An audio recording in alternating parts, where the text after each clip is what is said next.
Hey everyone, and welcome to Learn English Growth Mindset. I'm Lisa, and today's vibe needs to be off the charts because this topic could totally flip your life around. If you're thinking learning English is impossible or you're about to bail halfway through, this video's straight up for you. Hit that subscribe button quick and turn on notifications so you don't miss our wild and logical chats. Tony, you ready to crush it today? Hey folks, I'm Tony. Crushing it's cool, but we gotta zero in on the facts first. Today, we're diving into data and psychology. I've got some killer insights that prove why people flop at language learning and how to get back on track scientifically. Please smash that like button because it helps the algorithm and we love seeing those growth stats. Tony, you and your algorithms. But all right, let's cut to the chase. Tony, I want to hit you with a mind-blowing question.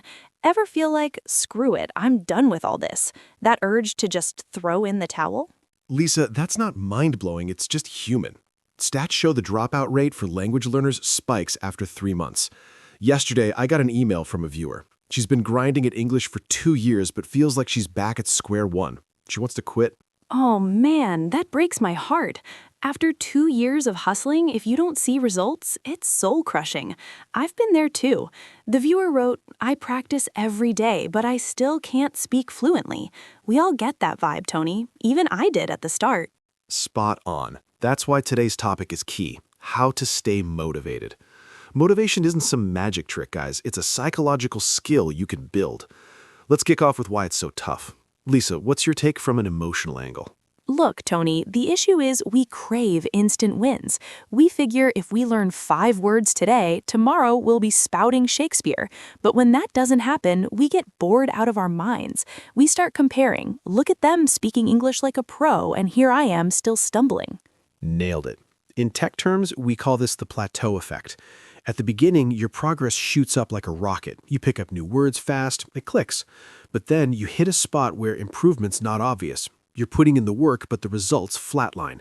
That's when 90% of people bail. They think nothing's happening, but your brain's wiring connections in the background. Whoa, background connections? Like plugging in your phone and it quietly charges up? Pretty much.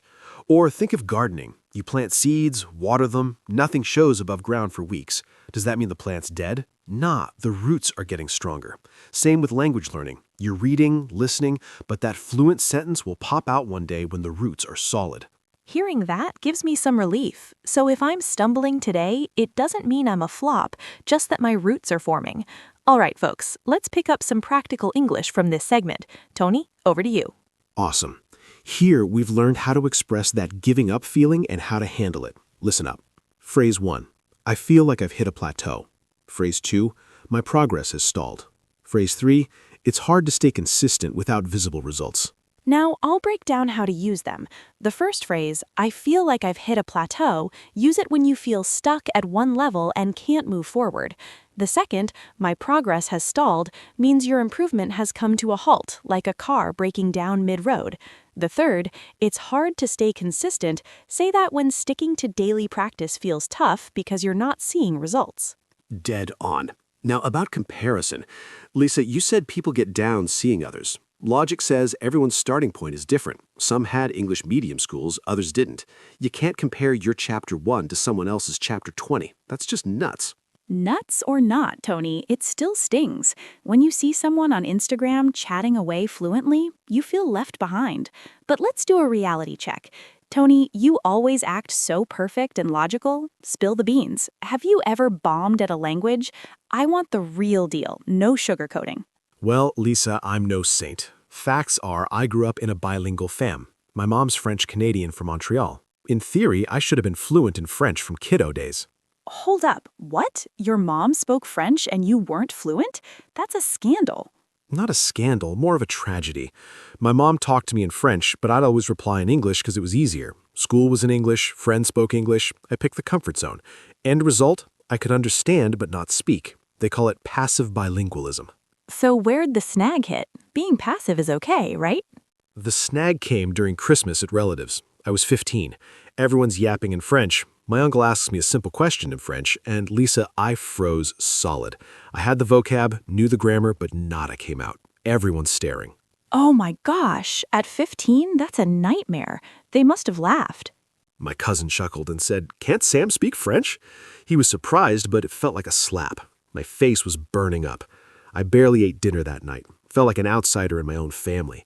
That day, I vowed to learn French. Bought books, downloaded apps. And then you became a pro, right? 'Cause Tony never quits? Wrong. I practiced for 3 weeks, then the plateau smacked me. Felt like progress was crawling. I bailed. For the next 10 years, I didn't touch French. Convinced myself I'd missed the boat. Too late now. 10 years? Tony, that's ages. How'd you jump back in? Necessity. Had to. At 25, I went to Montreal solo. Phone died, no GPS, got lost. Had to ask folks for directions. No English option there. I stumbled through broken French with an old guy. Weren't you scared they'd laugh again? Hands were shaking, but the guy smiled and replied slowly in French. Miracle. I got it. That one chat killed my fear. Hit me that language is for connecting, not perfection. Getting lost saved my French. Wow, that's movie material. So you didn't learn until you were comfy. Trouble hit and your brain kicked in. Folks, learn from this. Comfort zone is the enemy. All right, Tony, your turn to teach English phrases from this segment. Sure thing. Here are some tied to failure and comeback. Phrase 1, I felt like an outsider. Phrase 2, I froze up completely. Phrase 3, necessity is the mother of learning. Jot these down, everyone. I felt like an outsider when you feel like you don't belong in the group. Everyone's different. I froze up completely. Use it when fear shuts your brain down. Necessity is the mother of learning means we learn fastest when we're forced to. Now, Lisa, your turn. You always seem so confident. Got an embarrassing flop where you quit? Oh, Tony, I've got a list. But the biggest disaster was yoga class. I was 24. My buddy Lucy was a pro and dragged me to the studio. Didn't even have a mat, rented one that stunk.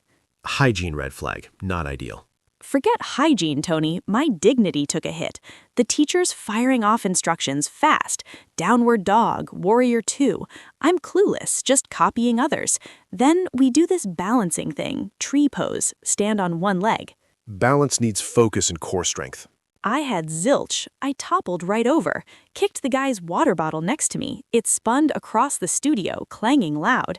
The room's dead quiet except for that bottle. Everyone stares. That's massive social pressure. What'd you do? My face turned tomato red. Finished class but bolted. Didn't touch yoga for 3 years. Told myself, yoga's not for me. Wasted 3 years over one humiliating moment. Psych calls that shame avoidance. We dodge activities that embarrassed us. But how'd you get back? You post yoga stories all the time now. Burnout did it. In my corporate gig in Hong Kong, I was wiped. Stress through the roof. A coworker shoved me into a yoga class. Different teacher this time. She said something I'll never forget. There is no perfect, just practice. There is no perfect, just practice. Super logical. Same for English learners. We chase perfection so we don't speak. Focus on practice, fear vanishes. Totally. Now I do yoga twice a week. Not perfect, still fall, but I laugh and get back up. Folks, if you mess up speaking English, it's not failure, it's the process. Falling's part of learning. Solid insight, Lisa. Let's check the educational phrases for this segment. Phrase 1, I made a fool of myself. Phrase 2, I was too embarrassed to try again. Phrase 3, progress, not perfection. Remember these, guys. I made a fool of myself when you screw up and get embarrassed in front of everyone. I was too embarrassed to try again means shame stopped you from retrying. Progress, not perfection, is my fave. Don't chase perfect, just keep moving forward, even slowly. Now we're hitting the video's wrap-up, strategies. We've hashed out problems, shared flop stories, but what's the fix? Data says motivation is flaky. It comes and goes. We need a system. System sounds lame, Tony. We want fun. Systems can be fun if you tweak them right. Strategy number 1, set small, specific goals. All learn English is trash, too vague. This week, I'll mail 10 new words is spot on. Crushing small goals releases dopamine, keeping you pumped. True, like climbing stairs. Can't leap to the roof, gotta take it step by step. Strategy number 2, track progress visually. Slap a calendar on your wall. Mark a big red X on days you study. See 10 in a row? You won't want to break the chain. It's the Seinfeld strategy. Visual proof packs a punch. Strategy number 3 from me, make it enjoyable. Don't get bored, dude. If textbooks suck, get binge Netflix in English with subs. Love cricket? Tune in to English commentary. Dig cooking? Read recipes in English. Do what you love, just switch the language. Good call. Strategy number 4, find your why. Why are you learning? Need a job? Ain't enough. Add emotion, like I want to teach my kids English, or travel the world without fear. A strong why pushes you through rough patches. And last one, celebrate small wins. We always beat ourselves up over what we can't do. Flip it. Pat yourself for what you can. Nail a sentence without stumbling? Treat yourself. Coffee, chocolate. Celebration tells your brain this is good stuff. Do more. Yep, positive reinforcement. So today, we covered why motivation tanks at the plateau, heard my and Lisa's flop stories, and dropped 5 rock-solid strategies.